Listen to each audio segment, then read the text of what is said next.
So welcome to this month's Sufi Circle. We'll start with the invocation. And I saw that Svancha is with us, but I don't know if Svancha is in a good place to be able to share the invocation in German. Are you? No. To make your heart happy, should we do our best with the German invocation? Hello, Piper. Hello, Baraka. Welcome, friends. Okay. Are you ready, Esposa? We're going to do our best with the German invocation, and then we'll do the English. Dem einen entgegen, der Vollkommenheit, der Liebe, der Harmonie und der Schönheit, dem einzig Seienden, vereint mit all den erleuchteten Seelen, die den Meister, den Geist der Führung verkörpern.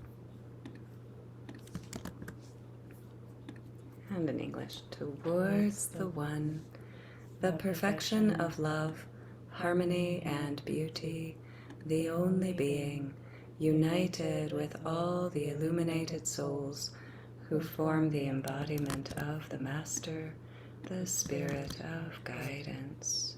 And I see our friend Aliella just joined us. Would you like to share the invocation in Russian, Aliella? К единому совершенству любви, гармонии и красоты, единственно сущему, объединяясь со всеми просветленными душами, которые образуют воплощение Мастера, путеводный дух.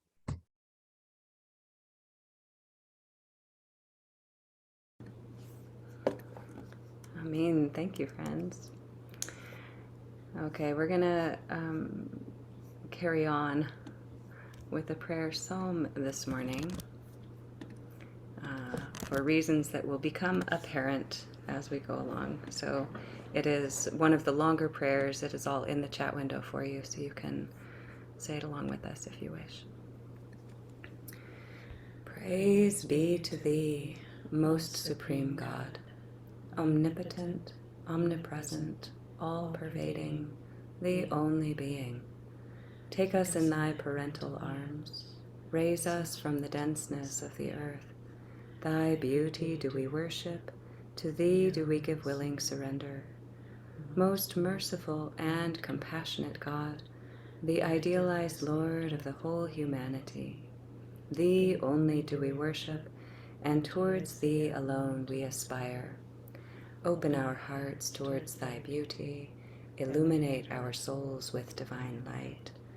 O thou, the perfection of love, harmony, and beauty, all-powerful creator, sustainer, judge, and forgiver of our shortcomings, Lord God of the east and of the west, of the worlds above and below, and of the seen and unseen beings, pour upon us thy love and thy light. Give sustenance to our bodies, hearts, and souls. Use us for the purpose that thy wisdom chooseth, and guide us on the path of thine own goodness. Draw us closer to thee every moment of our life, until in us be reflected thy grace, thy glory, thy wisdom, thy joy, and thy peace. Amen.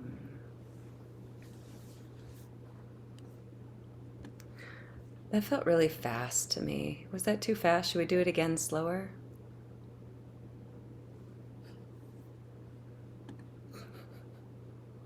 Did you feel like you got the essence of it, even if we speed spoke it? All right, carrying on. I've been using that phrase a lot recently, carrying on. It sounds like having a tantrum. Like it is continuing on, but it does sound like a tantrum. So I don't feel like I'm having a tantrum, but it's a fun word association. Okay, so we're going to sing a bit. This is some of the words. These are some of the words from the prayer psalm, along with the zikr phrase. And this is a melody that was composed by Wally van der Zwaan. Maybe Wally and Ariane van der Zwaan, but we mostly hear his name associated with the compositions. So Pour upon us thy love and thy light. Give sustenance to our bodies, hearts, and souls. La ilaha el Allahu. La ilaha el Allahu. Pour upon us thy love and thy light. Give sustenance to our bodies, hearts, and souls. Pour upon us thy love and thy light. Give sustenance to our bodies, hearts, and souls. La ilaha illallahu. La ilaha illallahu. La ilaha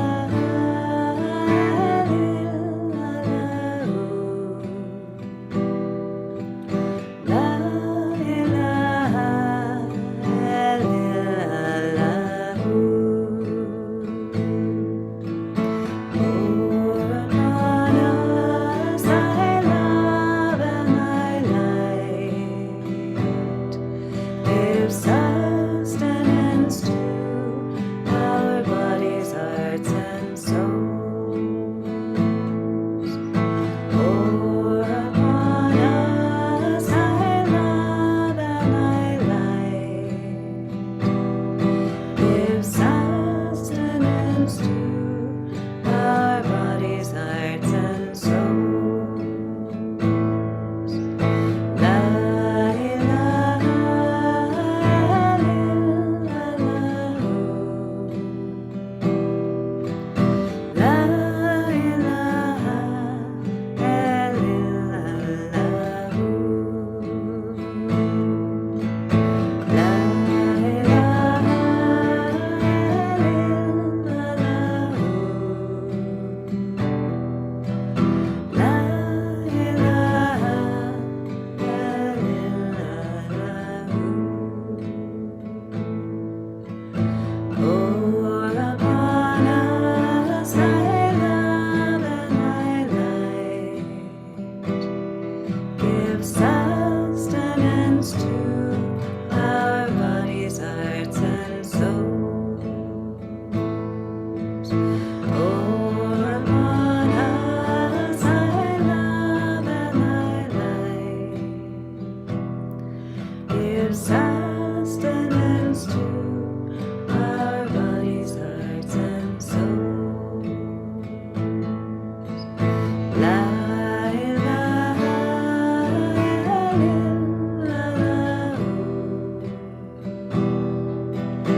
La ilaha illallahu.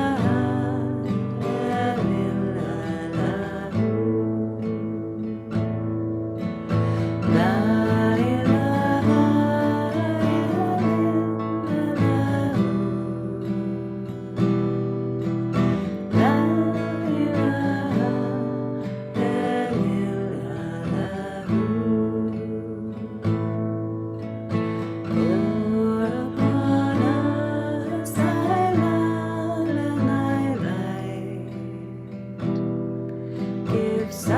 sustenance to our bodies, hearts, and souls.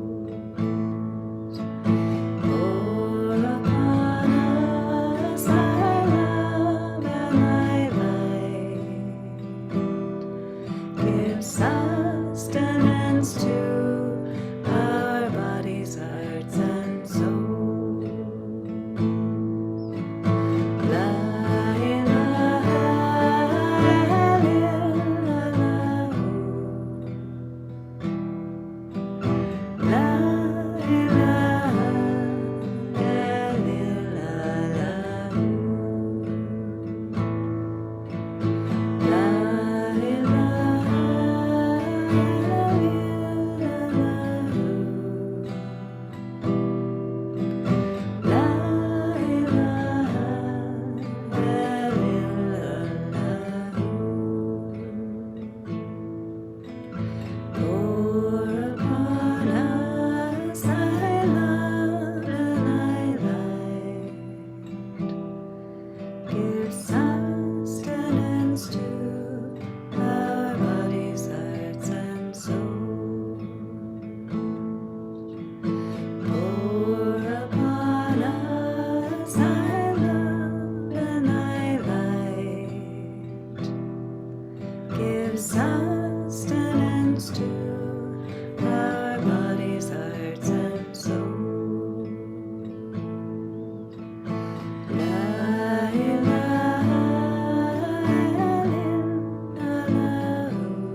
Thank you, Deborah, for drumming. I can see you drumming, and I'm just imagining the beauty of the sound of it as well. Thank you. I got a new drum, one of those boxes that you sit on and play it. What fun! So I'm working with it. Yeah, awesome drummer girl at work. Okay, friends. Oh, good. I'm glad you enjoyed it, Ramat. So today we are bopping into the 7th Sufi Thought and the 9th Silver Rule. So the 7th Sufi Thought, I'll put it in the chat window for you, is: there is one moral, the love which springs forth from self-denial and blooms in deeds of beneficence. Beneficence is like goodness and generosity. What is beneficial? Same roots.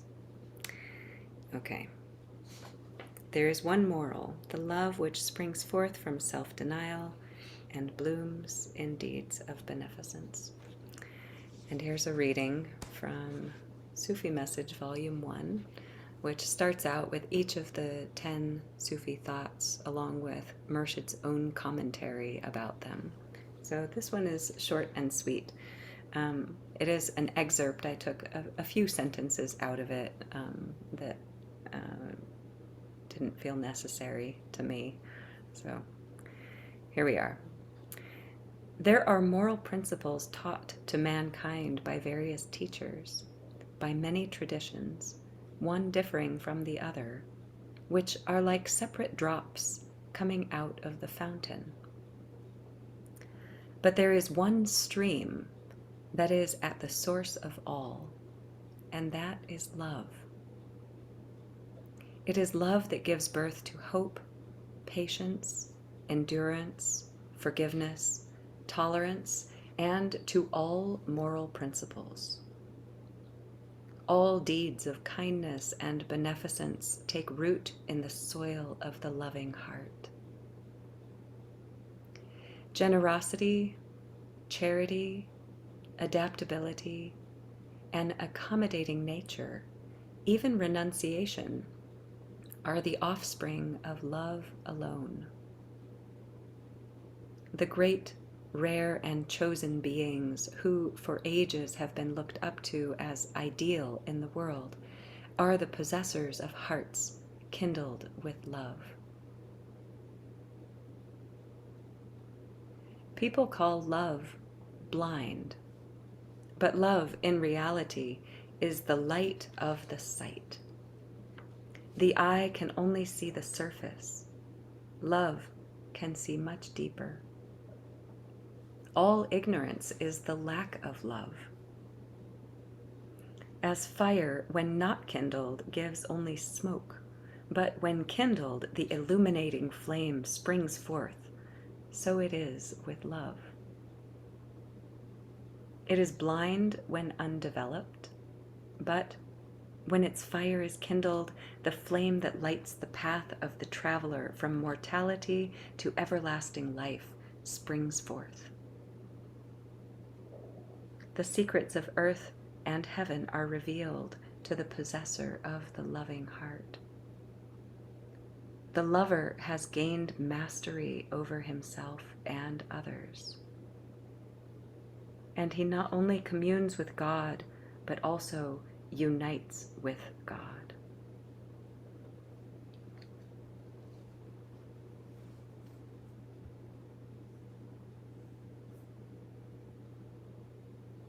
Was one reading adequate? You got it?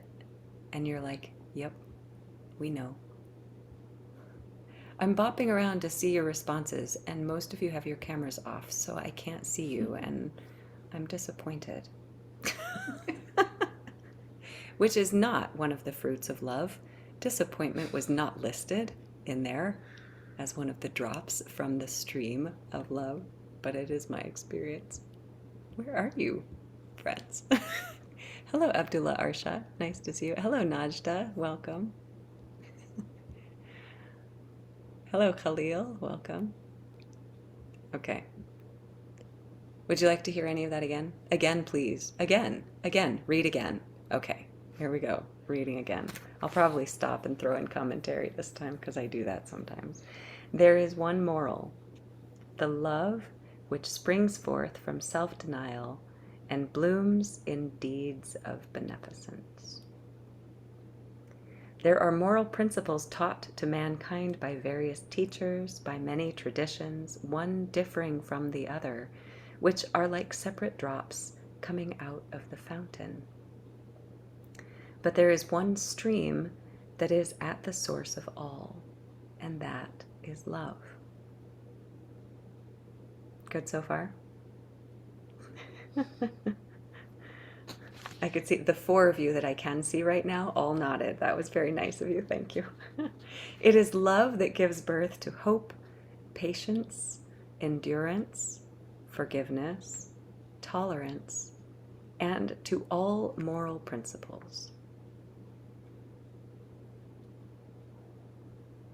All deeds of kindness and beneficence take root in the soil of the loving heart. That sentence is so beautiful. I'm going to read it again just because it's so beautiful. All deeds of kindness and beneficence take root in the soil of the loving heart. Generosity, charity, adaptability, and accommodating nature, even renunciation, are the offspring of love alone.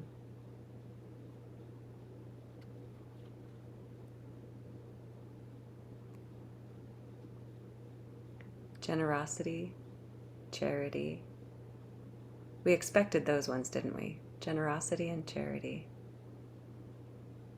But what about adaptability and accommodating nature, even renunciation?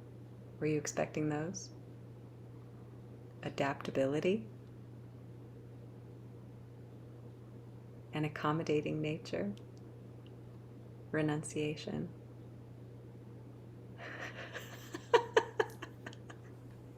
Ooh, Deborah, that was an emphatic. Well, I just don't understand about that one. That renunciation is the offspring of love. That one?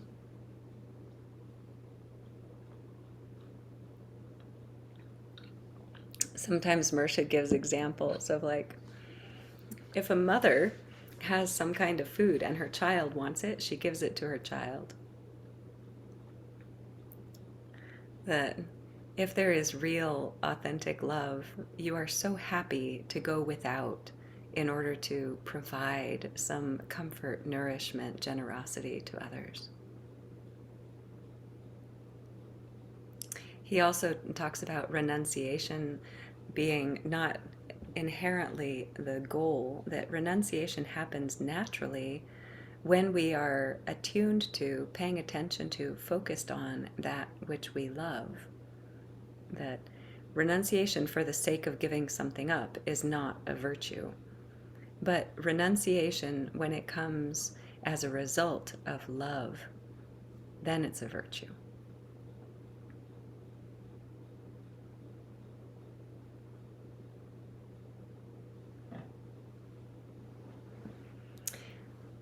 Back to Murshid. Can I ask a question? Of course.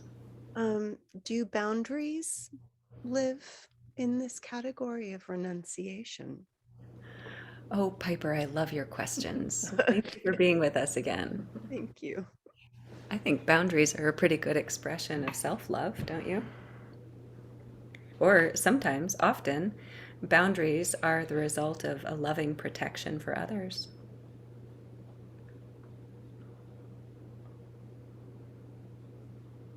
I think I'm sitting with and apologies, it's been a very hard 24 hours. I'm sitting with when we know how we listen to our hearts and we know what our hearts long for. We can feel it. We have a call. And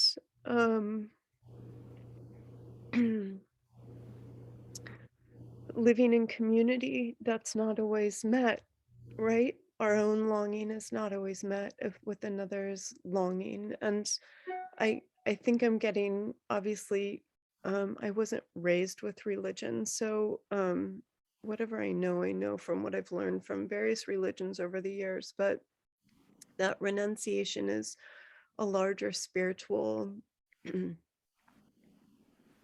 a saying no to something that's maybe more spiritual. But to me, there is something very important when the heart's longing comes up, I guess, to say no.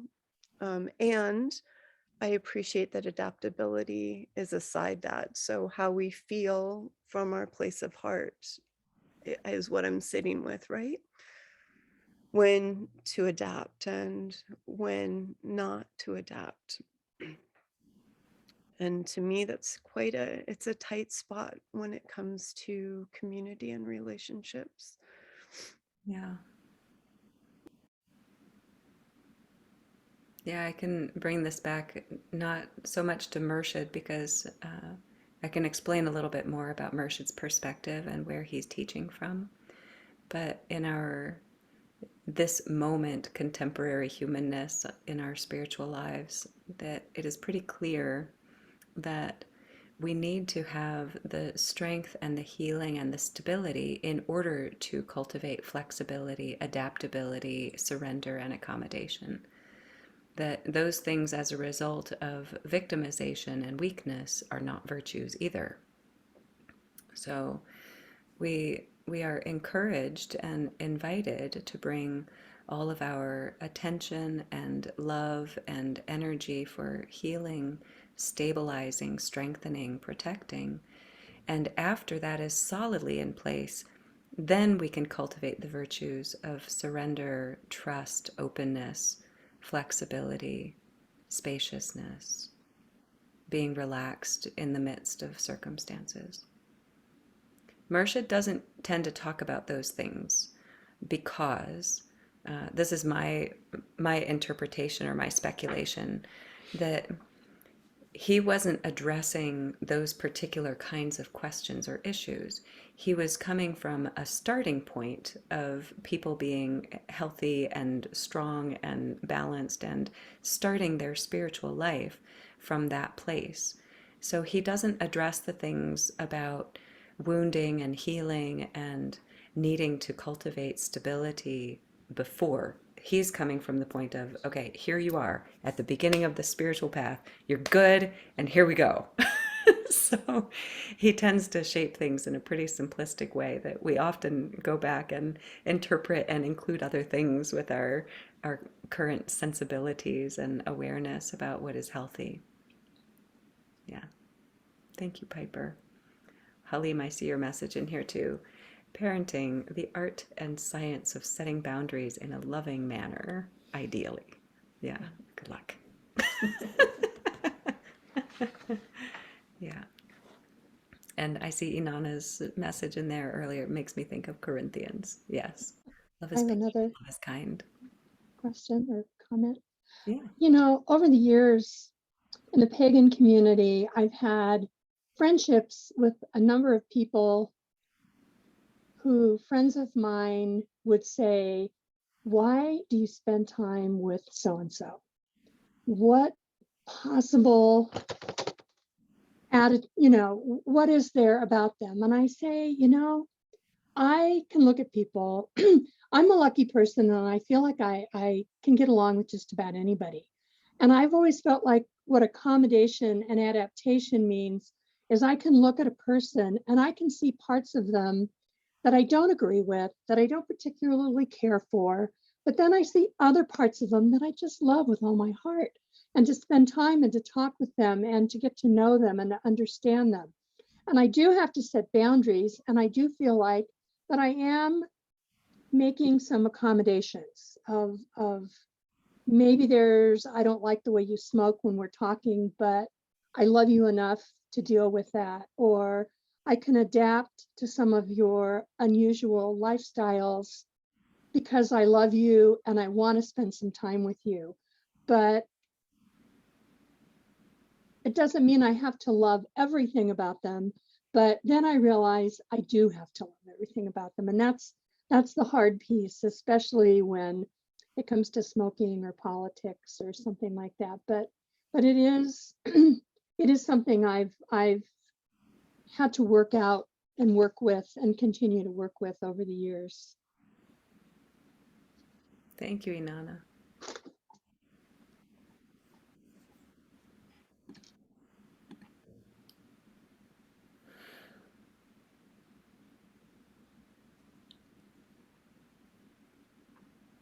Anything else out there in Zoom land, or shall we come back to Murshid? Not like we ever left Murshid. Thank you, Piper, for sharing your vulnerability. It reminds me of mine, and because, yeah, I have a reaction too. And so I'm appreciating Murshid's, this is a theme, this is an important theme for him, the letting go and surrendering, and I love him for it. And so I see that I'm on the journey, and that I understand now my past, which is where I had no boundaries, and lost a lot because of it. And I look forward to thinking, like I got to the point in parenting, Helene, thank you for bringing that up, because I got to the point with parenting that I thought, I'm going to take care of myself and my children at the same time, and that was a conscious, that was the self-love of my boundaries. And then it was an inclusion of others with it. And so I think, okay, that's the best I can do now, is taking care of myself and others at the same time, and paying attention to Murshid, and opening to what he means to grow further.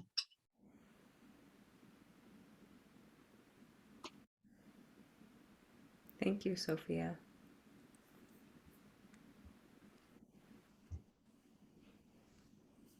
Hi, Anjali.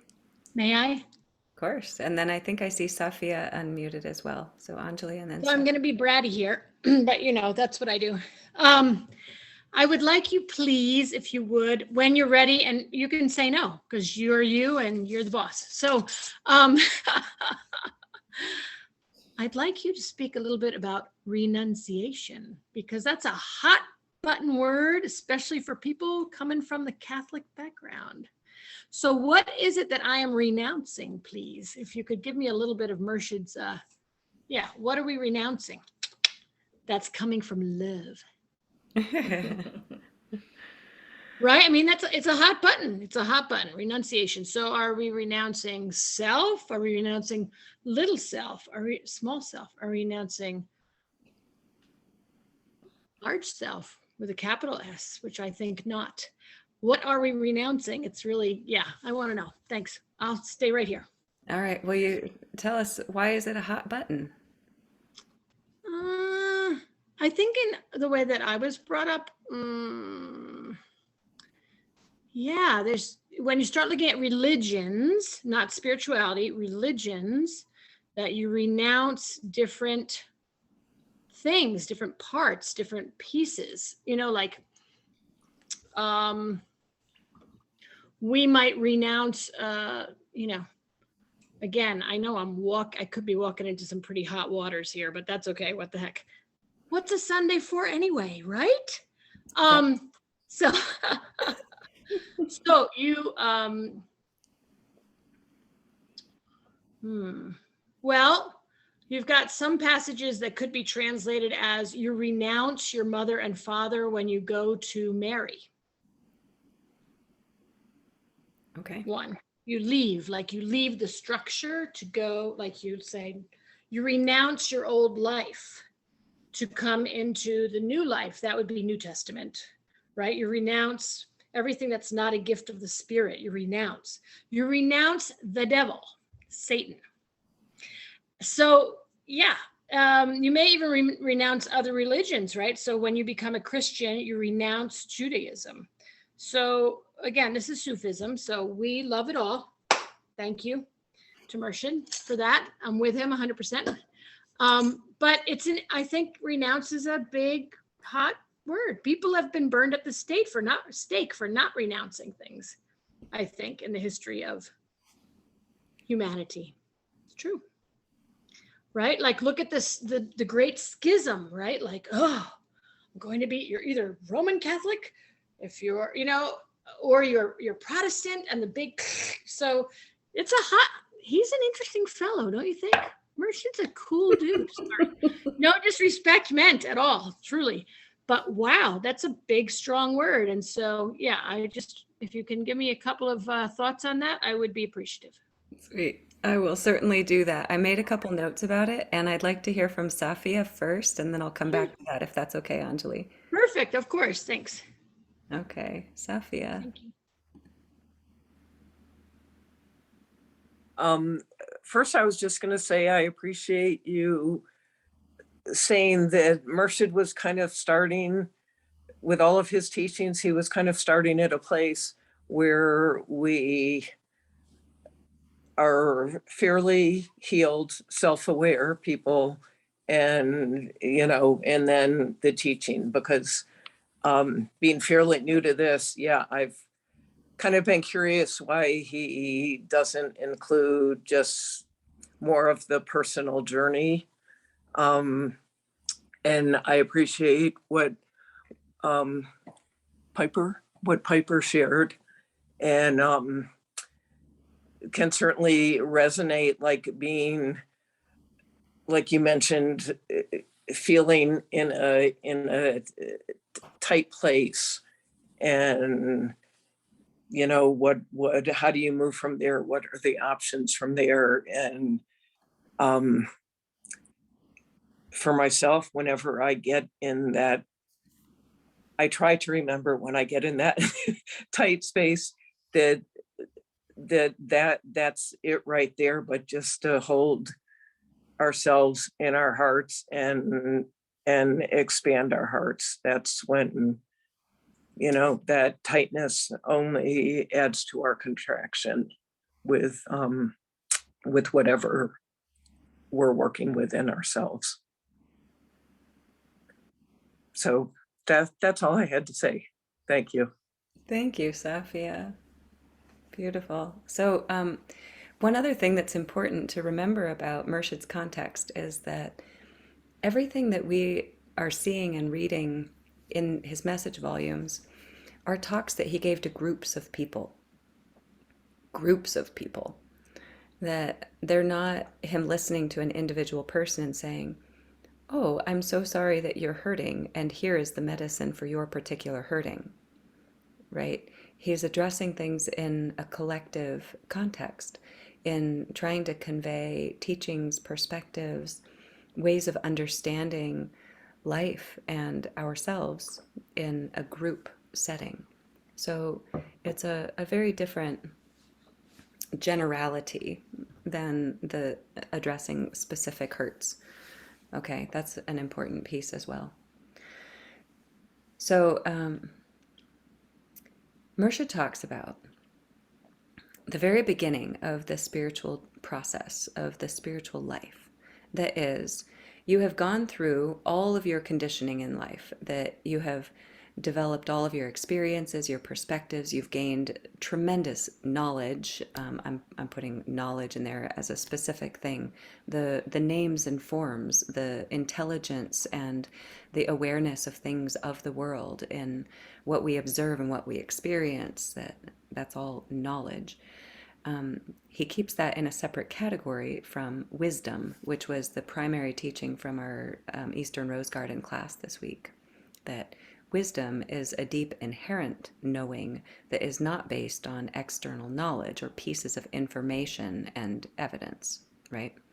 So we go through our whole lives developing, understanding, awareness, strategies, and skills for dealing with the world and ourselves in the world, identifying who we are in this context of our humanness, our physical bodies, our brains, our hearts, our interactions with other people, our responsibilities, the circumstances that we're navigating.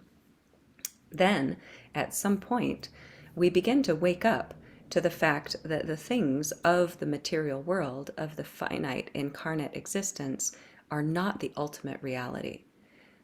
They are happening. They are here right now. It's not that you can say, oh, this table doesn't exist or this body doesn't exist. No, of course it exists, but it's not going to last for very long in the grand scheme of things. So glomming onto it and being attached to and depending on it for our happiness is misguided. That is a deep level of dysfunction. If we go, I am only going to be happy if my physical body is healthy and free from pain and continuing to live eternally, then that's a setup. I'm going to end up miserable if that is my reality. Okay? So at some point, we begin to wake up to the fact that everything that we experience in the world belongs to the world, does not belong to the ultimate eternal soul. And so we start orienting ourselves toward the eternal soul. That is the beginning of the spiritual life. That requires what Murshid calls unlearning. Unlearning, which doesn't mean that we forget anything that we have learned. It means that we start incorporating different perspectives about every single thing. We go, I have spent, I'm just pointing to my own physical body because it's what I can, what I can gesture to. Okay, each of us go, okay, I spent the first 25, 30 years or whatever of my life believing that I am my body, that my happiness and well-being depends on this physical body. 25, 30, 40, 50, 60 years into it, I go, oh shit, that's not the reality. And now I need to go, okay, the body is there. I need to take care of the body. I want to maintain the body so that I can hang out here as long as is reasonable and have reasonable comfort while I'm in the body. And I also need to tend to my inner life, to the life of my soul. That is the moment when we start going, where the starting point of Murshid speaking to us, he's like, stop accommodating and thinking that the body is everything. Stop thinking that your personal needs and preferences are the ultimate most important thing. They are not. We're very attached to them. We know that. We enjoy having what we want. We want our comforts, physical, mental, spiritual, emotional. We want all of these aspects of ourselves to be comfortable. We're not always going to have it. If there's some aspect of our life experience or lots of aspects that are not comfortable, are we going to fall into misery because we think that that is the ultimate reality and now there's despair and no hope and optimism for anything? I hope not. So you're going to love when we get to the 9th silver rule today. We're not quite there yet. Right now we're on love. Love is the stream that is the root of all good things. Love is the stream that is the root, the foundation, the source, and the essence behind and within all beneficence, all good things. And that includes renunciation. Coming back to you, Anjali, are you ready? See, I was listening. That includes renunciation. Renunciation, in Murshid's perspective, is not foregoing every enjoyable thing. That's not how he uses that word. He uses that word as a way of describing letting go of things, putting things down, managing, moderating, and developing mastery over the things that we choose to include in our lives. That is all of the things that you actually have choice about. So he says, if you try to get to the fruits at the top of the tree and you can't reach them and you say, I didn't want it anyway, that's not renunciation. That's just giving up. Or it's trying to comfort your own psyche when you can't have what you want. That's not renunciation. So what he talks about as renunciation is saying, oh, I could have this thing for my own comfort and enjoyment, and I'm going to choose not to. Why? Because I want to be in control of my own experience. That's why. Sometimes it's because I want to be generous and I want to make those things available for other people. Yes, I would enjoy having that last piece of cake. Yes, I would.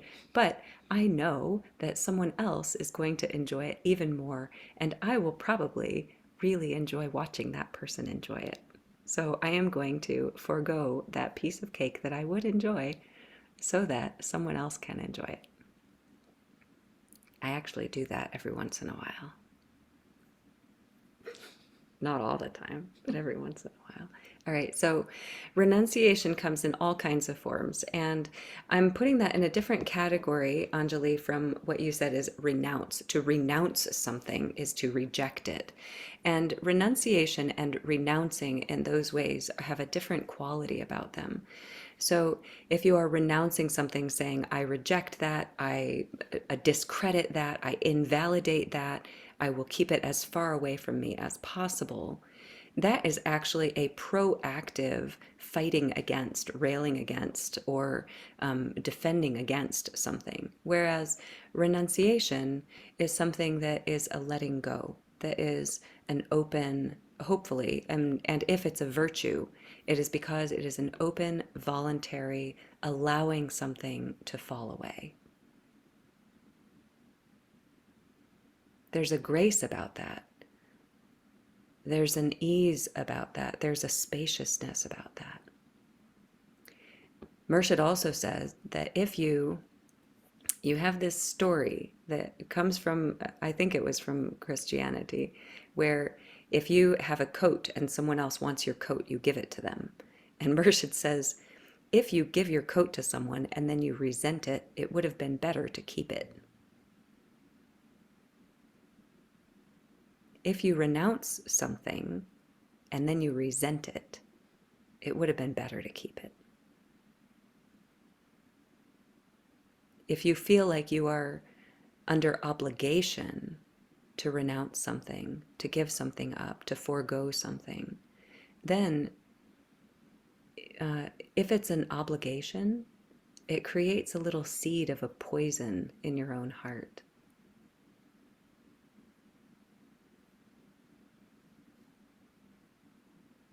And that's not a virtue. The virtue is in saying, I do enjoy that thing. I would like to have that.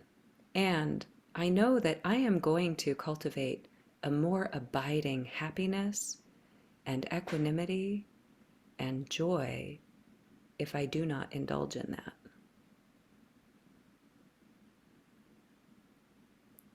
Oh, Halim, I don't know if you're giving a blessing or if you're raising your hand. Let's go with the raising the hand thing. Okay. So we're talking about that aspect of renunciation, which is I am foregoing this good thing. But there's also, I don't know if this is a statement, but there's also a question behind it, as like, yes, am I thinking of this correctly? Of letting go of those things that are ultimately harmful to us, letting go of the things, all of our smallness, all of those thorns and resentments that have grown in our heart, all of the veils we allow to cover our eyes, which you would think would be simple. Like, yes, I want to get rid of those things. And yet our species seems to have this wonderful tendency to so stubbornly cling to those things which do not do us good or do not do us justice. And we should renounce. We should. We might be wise. We might be happier to renounce those things and not cling to them like we tend to. Yeah, there are certainly some things that are like, foregoing that will be good for your health in one way or another. Those things are fine too, but even with things that are good for you, if they're things that you enjoy or that you want or that you're attached to or that you have some dependence on, some habitual engagement with, all of those things, if it is arrived at with grace and love, this is the focus today, right? If that is arrived at with grace and love, it is actually good for the soul to renounce everything. Not just the things that are unhealthy, not just the things that are addictive or that are in some way detrimental, but everything. But again, in Sufism, for sure, there is no compulsion, there is no pressure, there is no obligation. That is not celebrated as a virtue. It's something that will happen naturally as we develop wisdom, as we develop experience and perspective along the way.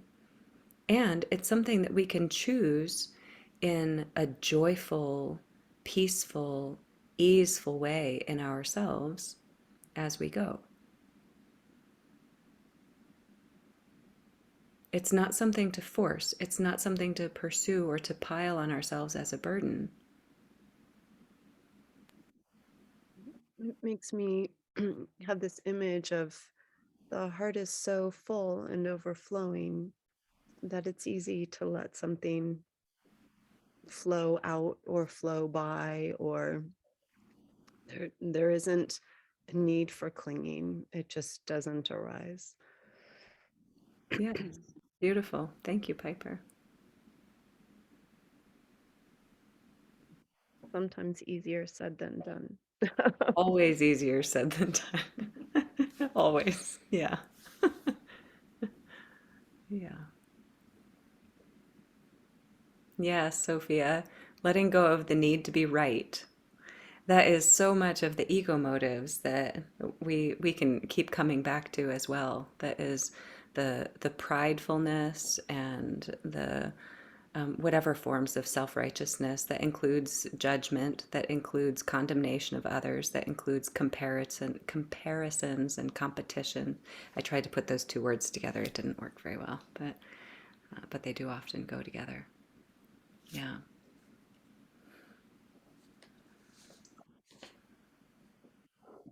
Can I say something? Of course. Hi, Sophie. So definitely had some reaction when you said renounce everything. I mean, I can, I know the great prophets, masters, if you are totally just in that state of love, yeah, nothing else is needed. But that's not too realistic for most of us in this life. Exactly true. And we are in this life and we do have our uniquenesses and our preferences and what and who opens our heart. And so, yeah, just can you say something about your comment of good to renounce everything, or however you said that? Yeah. So I'm going to scroll through here because I want to see each of you nodding along. Do you know that you will have to let go of everything? Do you know that? You will have to let go of everything. Everyone you love, every place you've ever been, all of your memories, all of your capacities, all of your powers, all of your intelligence, everything is going to go away. You know that, right?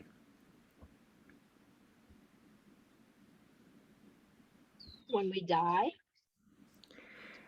Well, that's when absolutely everything goes away. But most of us have the tragedy of losing one thing at a time along the way.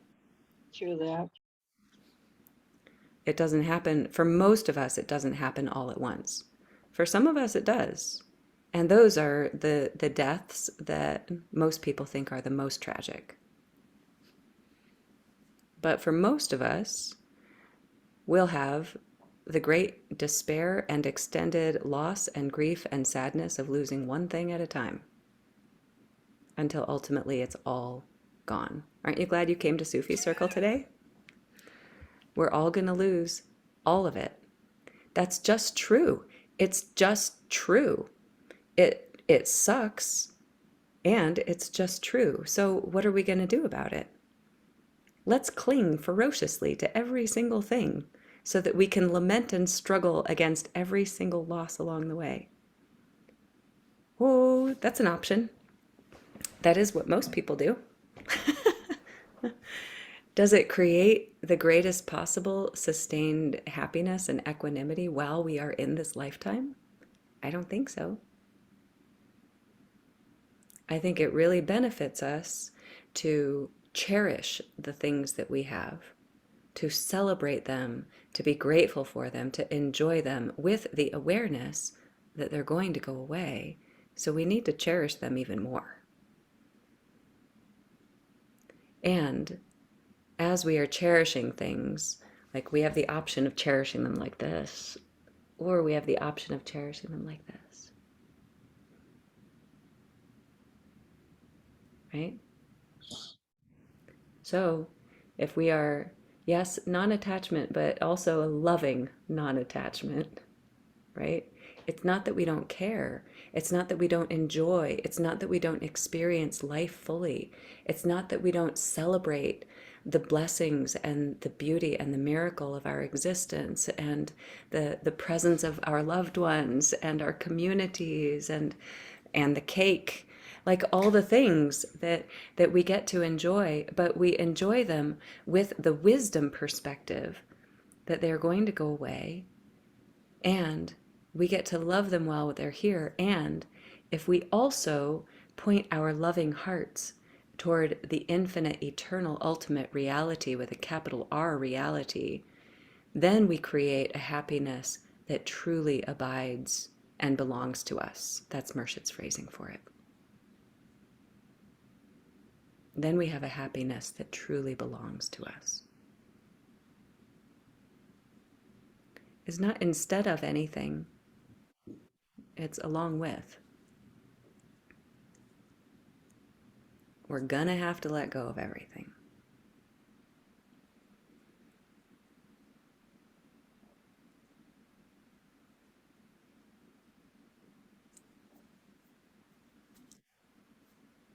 I'm thinking of asceticism versus mindfulness. You know, asceticism was that desperate need to just deprive self, trying to achieve some goal, which was harmful. And mindfulness is just being present in the moment, one thing at a time, not clinging, something like that. Sounds good. Can I say something? Hi, Ramat. Yes, please. Hello.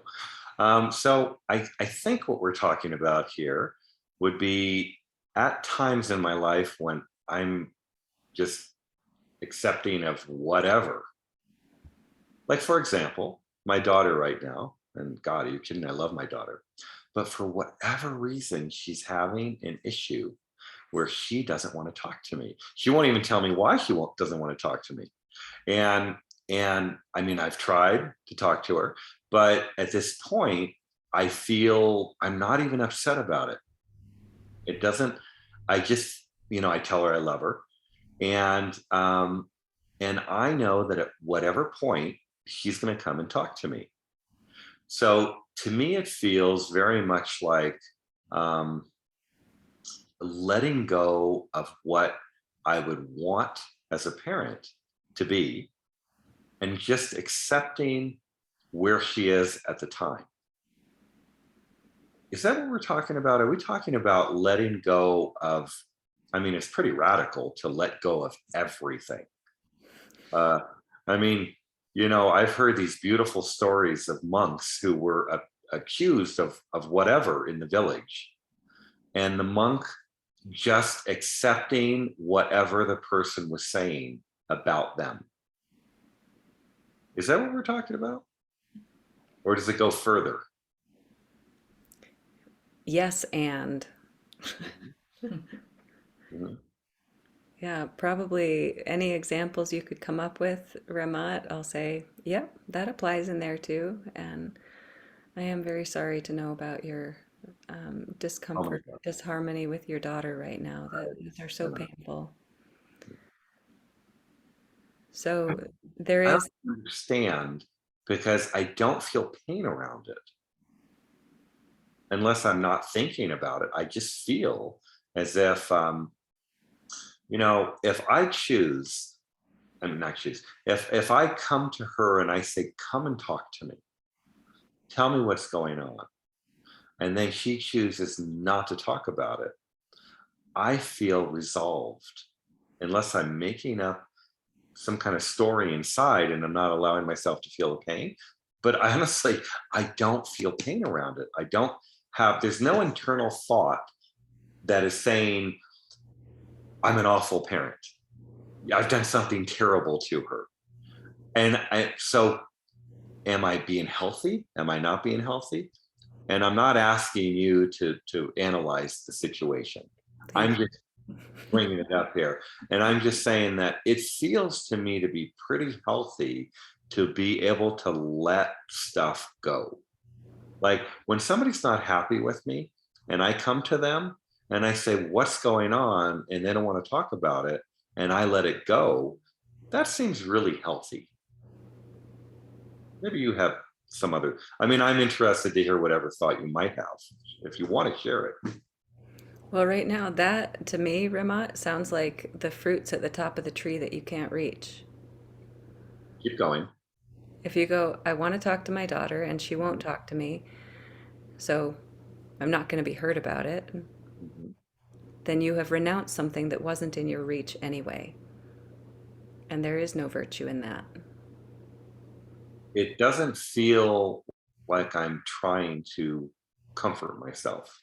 I understand that. And I believe you. I believe that this is just what's happening in your conscious awareness. And I also believe that our conscious awareness in general for every single one of us, you, me, Rahima, Tal, Safia, every single one of us, our conscious awareness is damn tricky. The conscious awareness is not what is true. It's just what you're allowing yourself to see.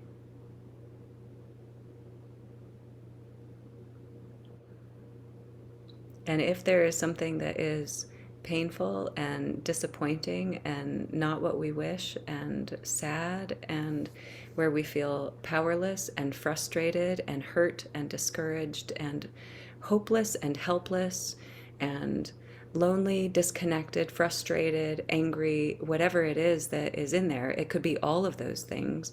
If we go, I don't feel anything. Well, what a grace that is. I mean, sincerely, our psyches are so brilliant that we can protect ourselves from the pain, from the disappointment, from the sadness, from the frustration and the powerlessness. We can protect ourselves from all of that hurt without even knowing that we did it.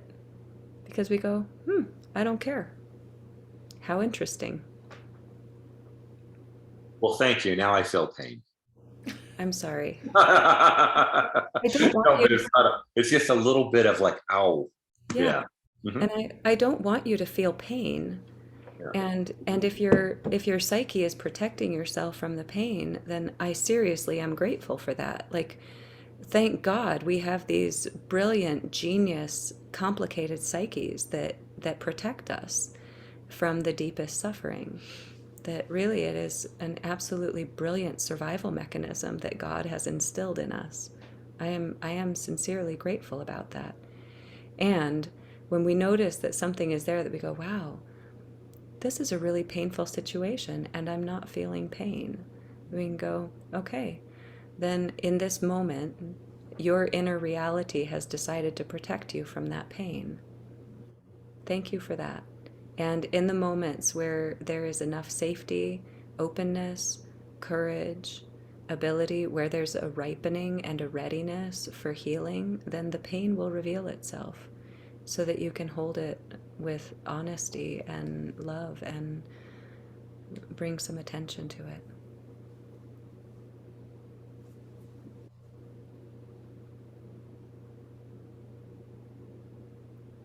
Sorry, Ramat.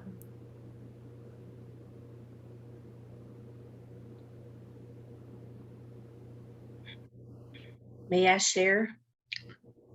Yes, Najda, go ahead, friend. Hi. I let myself sleep in, so I'm a little, anyway.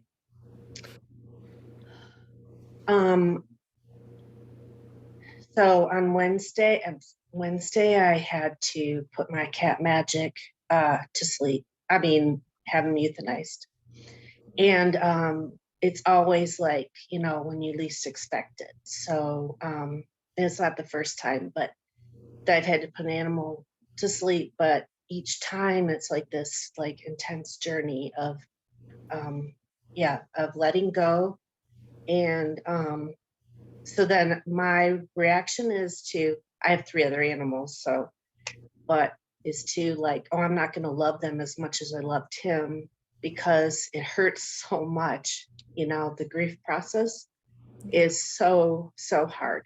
And like even the guilt I felt for I didn't do enough, and feeling relief actually as the vet's putting the shot in. I'm like, wow, that means I don't love him. And so I'm also letting go of all the self-doubt and the guilt that comes with it. Anyway, so what I decided is I'm going to love my animals even more, because it's it's like, it's so funny how I want to control. Well, I'm just not going to love the rest of them, or I'm not going to love my friends, or, you know, like, or my family, because it hurts so much. And it's like, well, guess what? It's still going to hurt. So I might as well just decide to love them completely. So that's what I'm doing. Yeah. And it's still like there's a hole in my heart that I want to fill up with distractions, whether it's food or whatever, you know. And I'm like, I decided this time I'm just gonna like grieve. I'm just gonna be present with what is. And it feels a lot more satisfying, even though it hurts so much. Yeah. So yeah, I mean, there's a lot of people that just, I'm never gonna get another pet. I'm not gonna fall in love again or whatever. And it's like, well, it doesn't make it very worthwhile to be alive, right? Right. So so anyway, you do give up eventually all my pets will die, and my parents will die, and I will die, or my body, you know, things will happen as aging. I also work at a part-time at a retirement home, and to see people age is to see the aging process is just really intense. So I love this topic. Thank you. Thank you, Najda. I'm so sorry about Magic. Thank you. Salamo is the invocation, the wazifa for a soul who has passed from the body. Salamo, it's a peace, but with an O at the end of it, so it opens it up into the unmanifest. Yeah, Salamo. Yeah. And all this guilt and doubt. Yeah. He's not regretting. He's dead. His body's gone. I feel his spirit. Yeah. Even as his body was going, I could feel his spirit. I feel him around my house. And I don't know how that works, but I'm the one that's suffering from it. I was like, I stopped the other day. I was like, oh my God, like what? Like I'm spending so much time doubting stuff. And I decided I'm just going to let that go right now, because I'm the one that's suffering from it, not him. Yeah. How crazy is that? That's how it works. That works. Yeah. Yes. Thank you. Okay, friends, so we have a couple practices that I'd like to invite us into for this Sufi thought.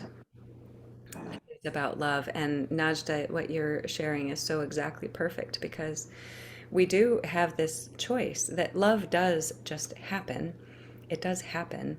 And we do so often try to stop that flow for whatever reasons, because it does include pain, because it does include loss and investment and energy, and because it is hard